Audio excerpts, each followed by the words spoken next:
Hey everybody, back again. New video, new year. So yeah, just gonna get straight into it. Hope everybody had a good holiday. So this video is gonna be about my 2004 SVT Ford Focus. I ended up buying it because I needed a new daily driver, and I looked around and kept on, looked at different cars. I saw like a Honda Civic and a Toyota Corolla and those kind of basic stuff. And then this popped up in one of the searches, and I was just like, holy shit, that's cool. I want it. And so I got in contact with the guy. I bought it off of him after I did a test drive, and I loved it. And I was like, all right, cool, I'm gonna get it. So what it looked like, it was black, and it had black and red interior with the two-tone seats. It was loaded for 2004, so sunroof, six-disc changer, had a small sub in the trunk, had heated seats, had traction control, climate control and all that kind of stuff. And it was the five door, not the three-door one. So it had backed doors, and which was great because now that I have my son, I don't have to do the whole slide the seat out of the way to get him in the back seat. I can just open the back door, throw him in, done. Right? So that was a good thing. So just to basically go over some of the specs of the car, it was a six-speed manual transmission.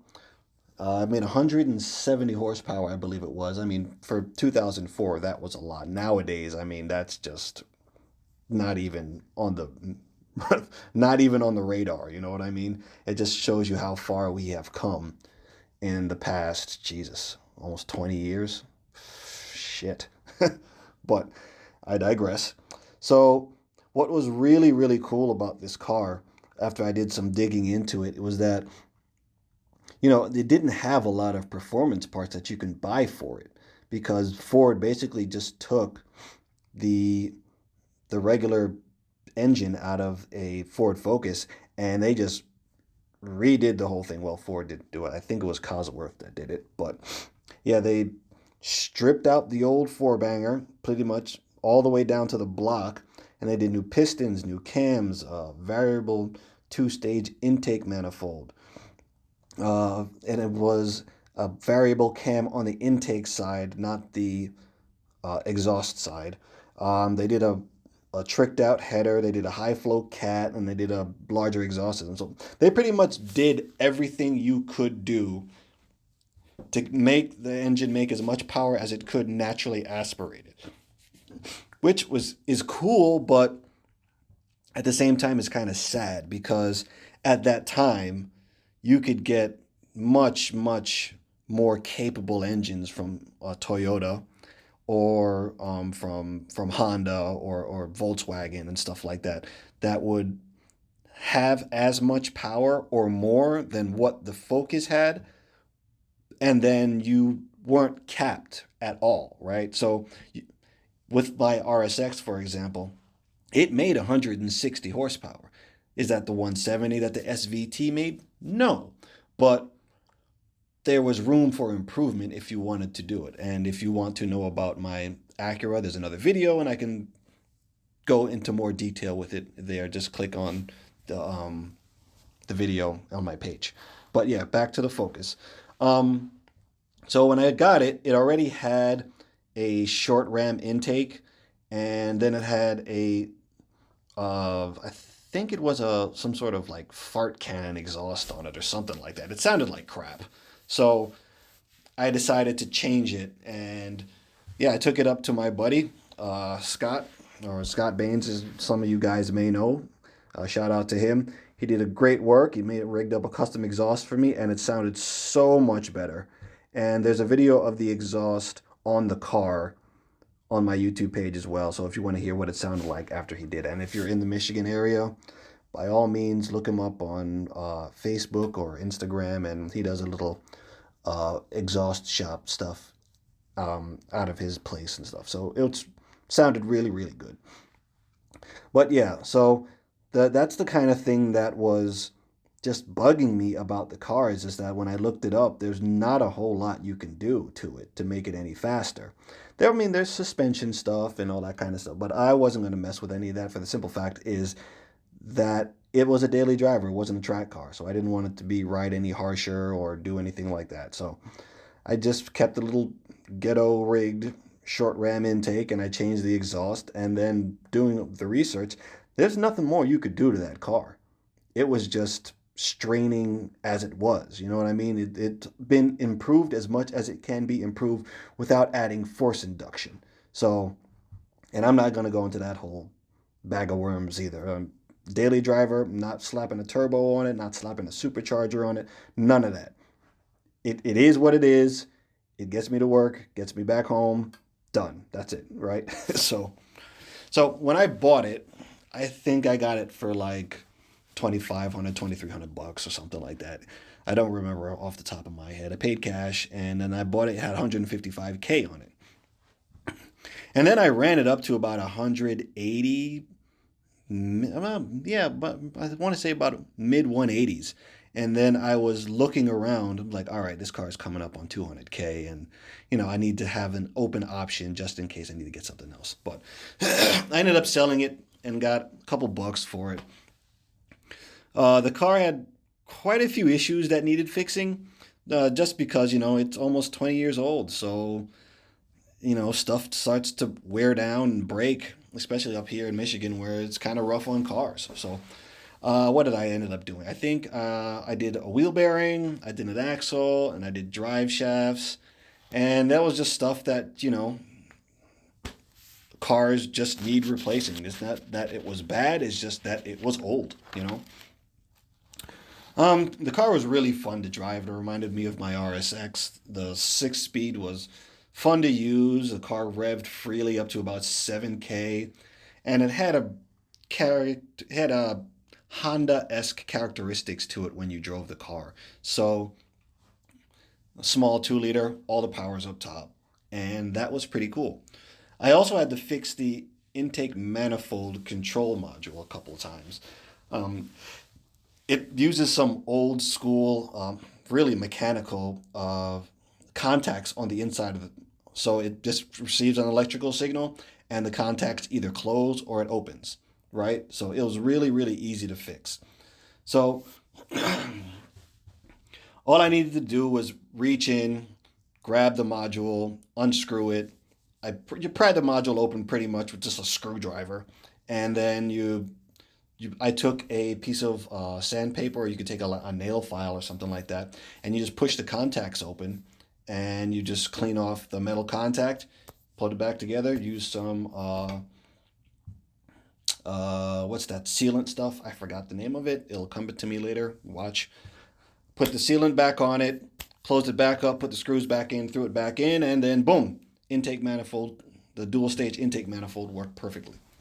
I had to do that twice though, so would have been better to get another controller? Probably, but the controller wasn't cheap. It was like a couple $100. So I was like, forget it, I'll just fix it. I'm not going to bother. So back, it kind of brought me back to my younger days. It was a good car, but it was more the nostalgia value that I wanted it to not drive so hard, and I I had fun in it, man. It was just something that made me think back to the days when I first got my first car that I was able to modify and just enjoy driving. You know what I mean? So it had that throwback feel to it. It just made me feel young again. I guess is the best. Like going through a midlife crisis and I buy a Ford Focus, right? Yeah, good for me. Nice having low expectations, I guess. The good thing about a slow car is that you can drive it hard and not be insanely over the speed limit. I mean, I would rev the piss out of that poor thing, and it would just keep going and going, and it was a lot of fun, man. I really really enjoyed it. I think it did 60 in the low sixes, high sevens, depending if you launched it well enough. It felt as quick as my unmodded RSX, to be truthful. Ford has been in the small performance hatchback game for like decades. Although in the US we get shafted because most of people in America buy big old cars and big old trucks. I mean, if you have time and you want to, if you look into some of the offerings that you got in, say, the UK, they've been making small, quick hatchbacks for forever, right? All the way back to like the Escort Mexico and to the RS, what is it?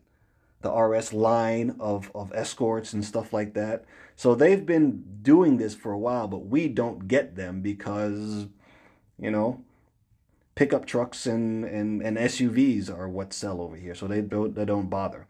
I go on a Ford rant in another one of my videos, and if you want to hear me lose my shit, then click on that video too, please. But anyway, I didn't mod it much. Just, as I said before, I just kept it simple, and it was running well, and I didn't really, really want to mess that up. I know it's an old car too, so introducing new things and putting unneeded stress on it will just, I don't know what would happen, but I did not want to find out. I'll just put it like that. It felt like a competent car. It was made to be tossed around while carrying a large piece of furniture. That's why I like hot hatches so much. They're as close to a do-anything vehicle as you can get.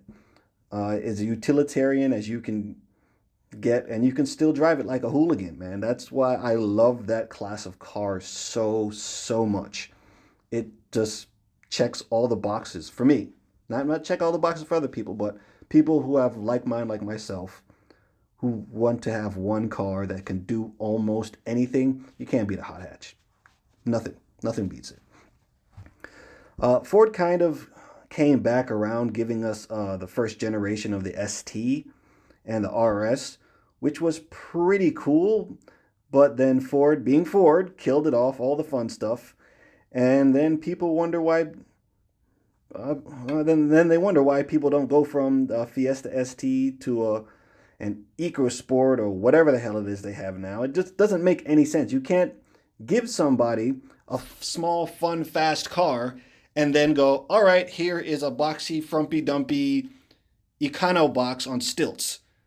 No, he bought the car because it's fast, it's fun, and it's cheap to run. He's not going to go buy that whatever the hell it is. It doesn't do the same thing. So that person now goes off and buys a Honda, or they go off and buy a Mitsubishi or a Hyundai now. Even Hyundai makes a hot hatchback. And Ford has its head up his ass as always. But I'm not going to rant. Not going to do it. No. Already did that. I mean, the whole purpose is you try to hook people at the entry level, and especially with performance guys. And as they get older and they progress into like bigger and better and more expensive stuff, as they make more money, there's a path that needs to be taken, right? So if you get in at the base level, which you would in a Fiesta ST, then when you make a little bit more money, say, all right, I'll go to a Focus ST because I need something a little bit bigger. Or you go to an RS.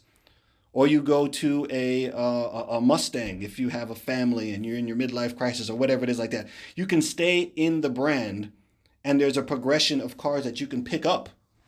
But they threw that into the weeds and done. So they get it right with their pickup trucks. They just don't seem to get cars at all. So whatever, right?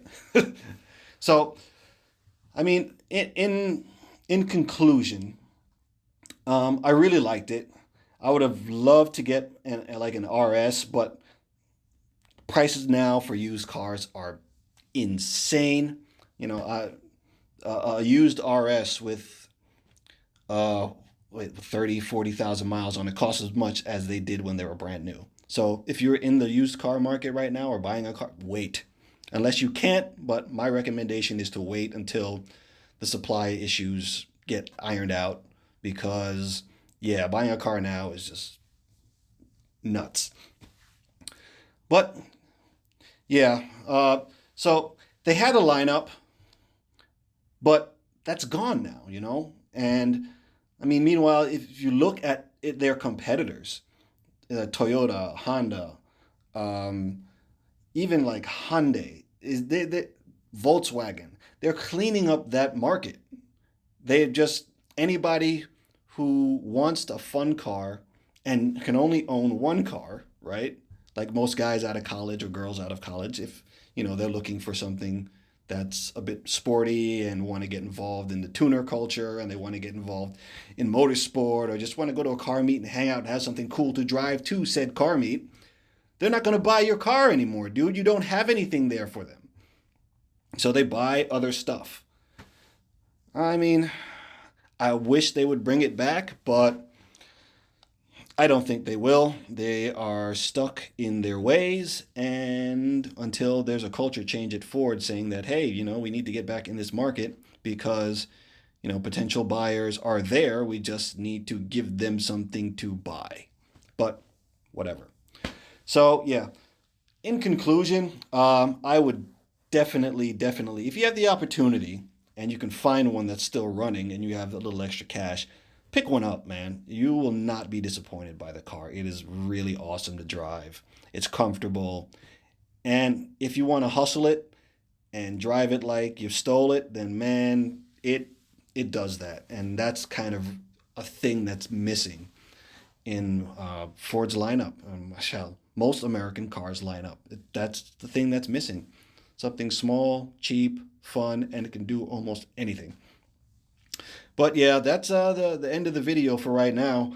I will be doing a comparison between my RSX and this, just because they're direct competitors, and I'll just go over the pros and cons of each one of them and the things I liked and disliked about each one of them, and then kind of just throw them together and just show you what my feelings are about that whole era of cars that came out in the early 2000s. I mean, that was a pretty nice era for the hot hatchback, in all honesty. But thank you for listening. If you have any questions, comments, or concerns, just drop them in the comment section, and we'll get back to you with another video soon. All right? Take it easy. Later.